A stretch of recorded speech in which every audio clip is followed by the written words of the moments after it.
Okay, in this lesson we're going to be learning two more minor chords. Now remember, a minor chord is going to sound sad. Now I could go through and try to explain to you the theory behind music and why they sound sad. You actually need piano to do that, to understand it.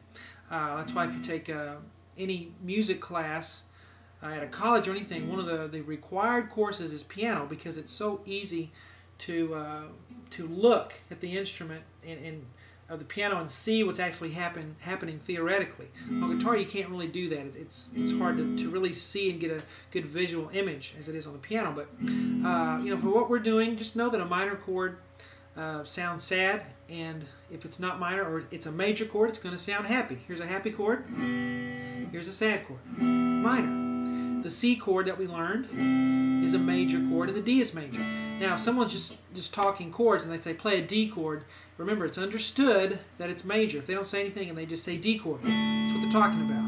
Okay?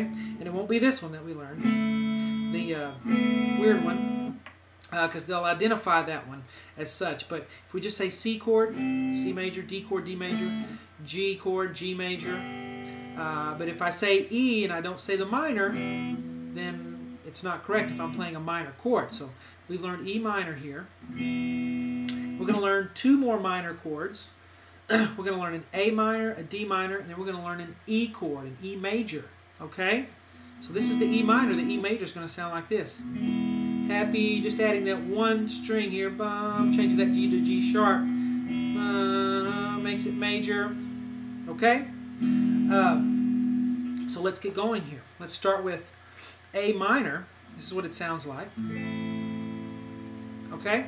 And what we need to do, first let's take our, we're going to have open on the low E and also open on the A. Now some people don't like the low E sounding with their A minor chord, but it's okay if it does. I mean, it's part of the chord, so that will be fine. But again, you can wrap your thumb around and mute it if you don't like it. Sometimes I don't like it in there. Just depends on what I'm playing. Okay, so that low E's open, the A's open. But on the D string here, we're going to have a middle finger on the second fret. 1, 2. So middle finger right here. Now let's take the ring finger and put it also in the second fret on the G string. Right here. So we're using these two strings with our middle finger and our ring finger. And again, on your fingertips. Don't lay back like that, then you'll mute the B string. You don't want that. Now the last thing we want, excuse me, is the B string here. Here's the B string. And we want first fret with our pointer finger. Makes a C note, okay? So we have 3 fingers on 3 strings, the D and G and B strings. Second fret for the D string, the G string, and first fret for the B. The high E is open, so don't do anything to it with your left hand. Alright, now once you get those fingers down using your fingertips, then just strum through and make sure you have all the... And you got it. A minor. Okay? So later we're going to learn an A chord, and that's different. That would be major, but this is A minor. Alright, so there's the A minor chord. Now, let's learn the D minor. Now, we already learned a D chord, okay? That was the major chord. This one, happy. Alright, but we're going to learn a D minor now. What I'm doing is going through and showing you all the open string chords, or at least the main ones, so you can have those, and then we'll get to more difficult chords. But this is what a D minor chord sounds like.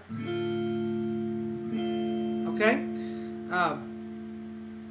And we want to have our, I'm going to go the other way on this one. I'm going to have my first finger, my pointer finger on the high E string, first fret.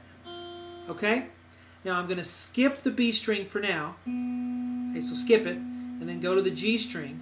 Then I'm going to have my middle finger here, in my left hand, on the second fret, on the G string there. Now, the string that I skipped, the B string, B as in boy, I'm going to put my ring finger on the third fret there on that B string. So, and really important to use the fingertips on this one. Alright, and your thumb's right on the back of the guitar here, and drop your wrist a little bit. It'll make it easier to be on your fingertips. Because if you hold the neck of the guitar in your hand, it makes it more difficult to play with the fingertips. Okay, so you want to kind of drop it some and have it like this. You don't want to play this way, okay? Where you have the neck in your hand. You want to have it free down here. Alright, so there's our D minor chord.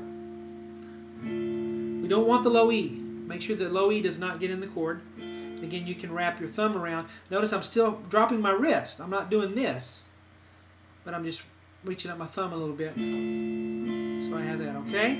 So there's the D minor. Make sure all the notes are coming out. One more chord to go. So we've had A minor, we've had D minor, and the next one's an E chord. And that nice little chord progression. In the next lesson, we're going to learn a little song ditty with that. So the E major chord. Okay, and it's just major, you know, I can just say E chord, and this is the one I'm referring to, not the minor. It's exactly the same as the A minor chord that we just did, except move each finger towards the ceiling, one string, and then you have it. Okay, I'm going to go through and show you anyway, but if you'll just move every finger towards the ceiling, one string, then you'll have the E major chord.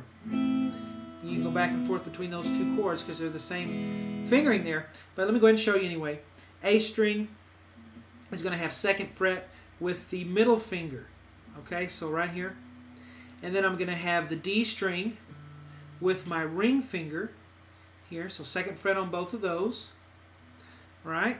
And then my pointer finger is going to be on the G string right here, 1st fret. Alright? So I'll get all that down. Then I got a nice E chord. Okay? Now, so you've learned 3 new chords. What you need to do is incorporate those into your strumming patterns. So let's go, you know, let's do 4 strums on the A minor. 1, 2, 3. And sometimes you can just do this. Do 3 strums, but on the place where the 4th strum would go, use that time to get to the next chord, like this. 1, 2, 3, get ready. 1, 2, 3, get ready. 1. You see that? Then it helps you stay on time while allowing you a little extra time to make the change, okay? Because you want to play in a rhythm. Whatever you have to do, you don't want to just wait and stop everything. Okay, you want to try to play in rhythm, in time. So get rid of that 4th strum, 3, 4, and then use that time to change. 2, 3, 4, 1. And then back to A minor. And then you can start it all over again. Now, incorporate your other chords, okay? To it, you can have, you know, do the G and see what sounds good to you. G and then A minor. And then maybe the E. And then the D minor. And then the C chord. And then the D chord. And then maybe the D minor right after it. Just to see what they sound like. Just try stuff out. And, you know, what are the rules? There aren't really any. The only rule is, does it sound good? Can you make it sound good in a song? And if you can do that, then it's fine. So add those 3 chords. The next lesson will be a new strumming pattern incorporating those 3 chords. So